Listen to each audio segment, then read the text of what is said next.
से आप स्टार्ट करिए, क्या क्या प्रक्रिया आपकी हुई, कैसे आपका पर्चा खारिज हुआ है, स्टार्ट करिए। साथियों, मैं विक्रम कुमार वर्मा। बहुजन मुक्ति पार्टी ने हमको वाराणसी 77 लोकसभा से अपना उम्मीदवार बनाया था। हम लोगों ने कल सुबह 7 बजे जिला कलेक्ट्रेट के सामने पहुंच गए थे, लेकिन हम लोगों को एंट्री करने से रोक दिया गया। ये कहा गया कि प्रधानमंत्री के जाने के बाद ही आप लोग नामांकन पत्र दाखिल कर सकते हैं। हम लोग लगभग 1:30 बजे के बाद बड़े संघर्ष, बड़ा हल्ला गुल्ला करने के बाद जब हम लोगों ने विरोध करना शुरू किया, हमारे साथ बहुत सारे प्रत्याशी थे जो अपना नामांकन पत्र दाखिल करने के लिए हल्ला करना शुरू किए, तो प्रशासन के लोगों ने हम लोगों को एंट्री कराया। एंट्री कराने के बाद सबसे पहले बीजेपी के जितने भी लोग थे उन सबको आगे करके उनके नामांकन पत्र लिए गए।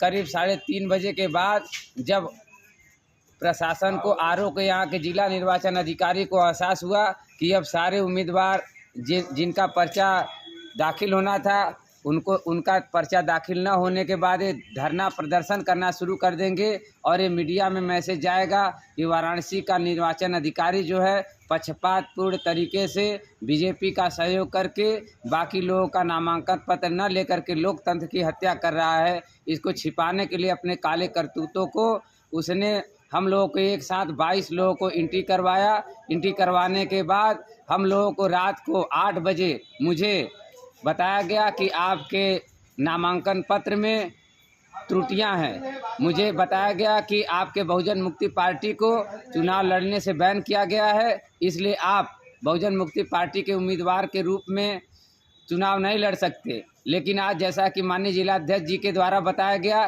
कि हमारे बहुजन मुक्ति पार्टी के कई उम्मीदवारों को आज सही घोषित किया गया है और वो चुनाव भी लड़ रहे हैं। इस तरह से जिला निर्वाचन अधिकारी के द्वारा हम लोगों को धोखा दिया गया। आज हम लोगों को चेक लिस्ट की जो भी त्रुटियां थी उसको एफिडेविट के साथ हम लोग सुबह 7 बजे से यहाँ पर उपस्थित थे और लगातार हम ये कह रहे थे अधिकारियों से, पुलिस के जो भी जिम्मेदार लोग हैं कि हम लोगों को अंदर जाने दिया जाए, जो भी हमारे एफिडेविट है उसको लिया जाए, लेकिन हम लोगों को अंदर जाने नहीं दिया गया।